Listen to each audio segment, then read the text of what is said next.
اسلام کو کہ جو تصویر اللہ کے رسول صلی اللہ علیہ وسلم نے ایک خوبصورت تصویر دین اسلام کی ہم تک پہنچائی ہے نا، اس تصویر کو ہم نے بگاڑ کر رکھ دیا ہے۔ آپ اللہ کے رسول کے زمانے کے آپ صلی اللہ علیہ وسلم جب تشریف لائے تھے، اس سے پہلے کا جب زمانہ دیکھیں، ہر طرف کفر و جہالت، شرک میں لوگ مبتلا تھے، بتوں کی پوجا کیا کرتے تھے، کوئی کسی کی عزت نہیں کرتا تھا، غریب امیر کو جو ہے کمتر سمجھتا تھا، کالے گوروں کے اندر فرق کیا جاتا تھا، عورت کو بوجھ سمجھا جاتا تھا، اور اسی طرح سے کئی سارے رواج اس زمانے میں موجود تھے۔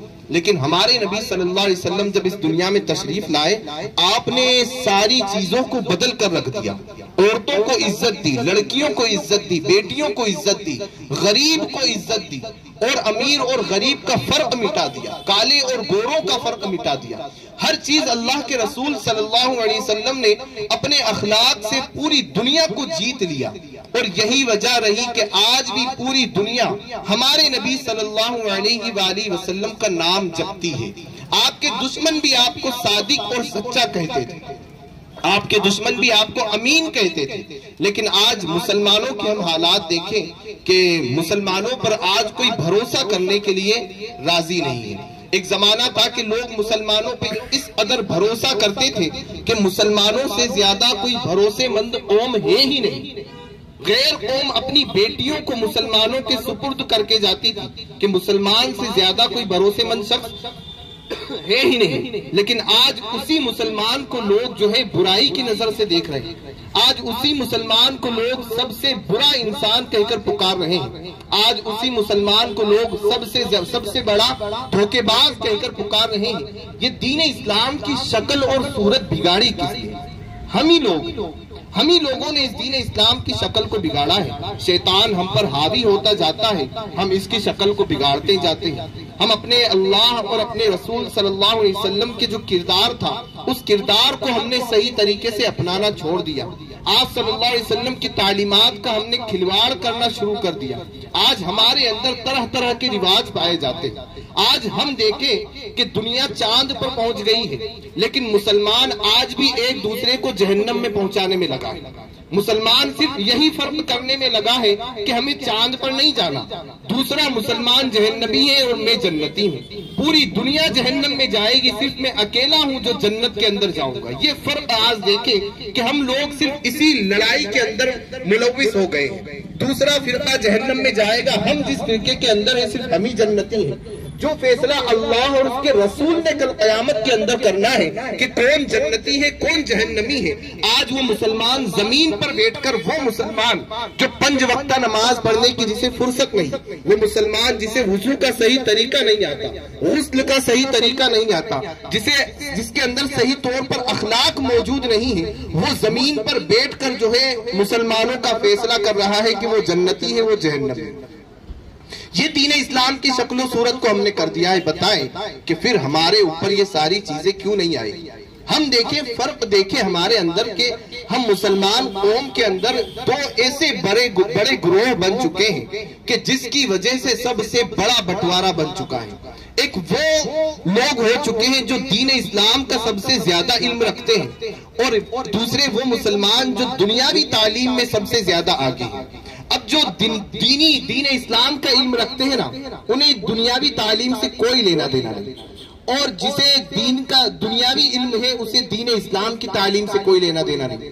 اور یہی وجہ ہے کہ جو ملا ہے، وہ جو مسٹر ہے اس کو سلام کرنا پسند نہیں کرتا، اور جو مسٹر آدمی ہے وہ ملا کی طرف آنا پسند نہیں کرتا۔ اب جو ملا ہے اسے صحیح سے انگلش پڑھنا بھی نہیں آتی، اور جو بہترین دنیاوی یونیورسٹی میں پڑھ کر آیا ہے اسے صحیح سے غسل کا طریقہ بھی نہیں آتا۔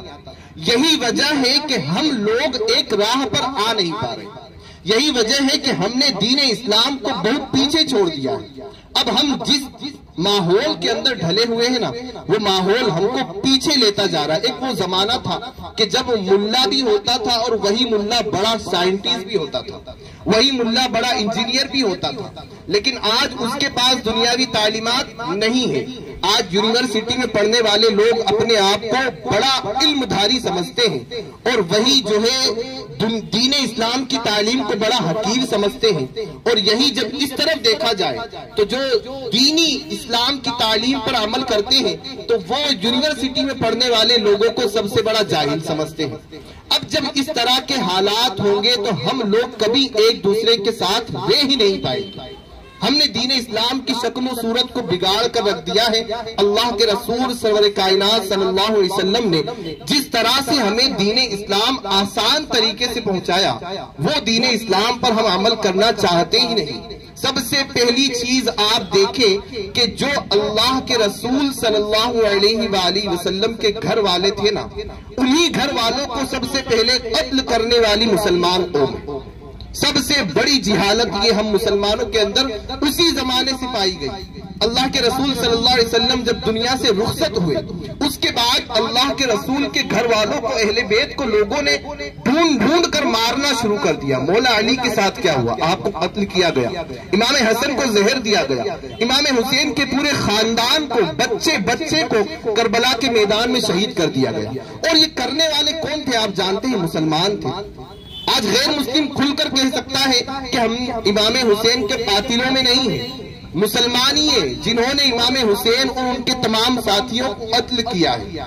اس کے بعد آپ 12 ائمہ اکرام کی زندگی کو دیکھیں، تمام اہل بیت کے ایک ایک فرد کو چن چن کر مارا گیا، اور یہی وجہ ہے کہ جو صحیح دین تھا وہ ہم تک پہنچ نہیں پایا، اور آج ہم بھٹکے مارے مارے پھر رہے ہیں۔ آج ہمارے حالات یہ ہے کہ ہم صحیح طور پر دین اسلام کو سمجھنے کے لیے محتاج بن چکے ہیں کہ ہمارے پاس صحیح طور پر صحیح دین اسلام نہیں آ پا رہا، اور یہی وجہ ہے کہ آج بھی ہم اہل بیت کی پہچان نہیں کر پا رہے ہیں۔ آج بھی ہم حضور سرور کائنات صلی اللہ علیہ وسلم کی آل اور اولاد کو نہیں پہچان پا رہے۔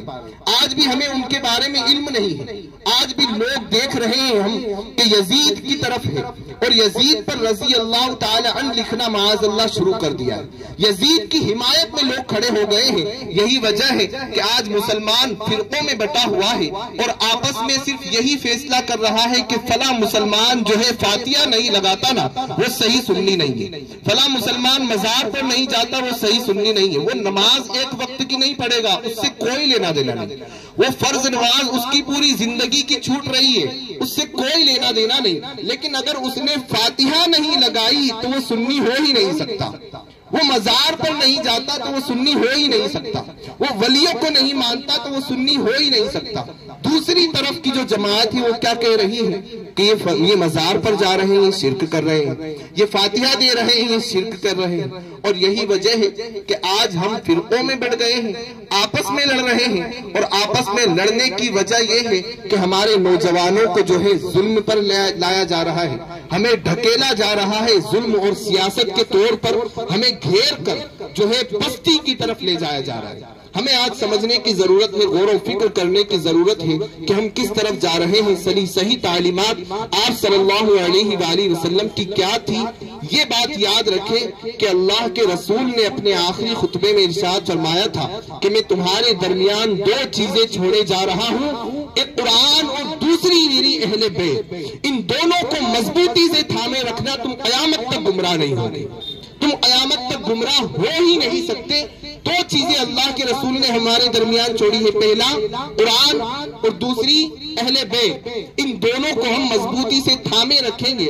اللہ کے رسول نے فرمایا کہ علی اور قرآن دونوں ساتھ ساتھ رہیں گے، حتیٰ کہ حوض کوثر پر علی اور قرآن مجھ سے آ کر ملاقات کریں گے۔ اب ہم اور آپ غور کر لیں اور سمجھ لیں کہ جہاں قرآن ہے وہاں اہل بیت ہے، جہاں اہل بیت ہے وہاں قرآن ہے۔ اور یہی تعلیمات اللہ کے رسول کی تھی کہ قیامت تک قرآن بھی رہے گا، اور قیامت تک اللہ کے رسول کی اہل بیت بھی موجود رہے گی۔ اور جو ہم جانتے ہیں کہ قیامت میں آخر میں کون آئیں گے، وہ امام مہدی ہوں گے۔ وہ امام مہدی اہل بیت میں سے ہوں گے، اللہ کے رسول سرور کائنات صلی اللہ علیہ وسلم کی اولاد میں سے ہوں گے، اور وہی دین اسلام کو بلند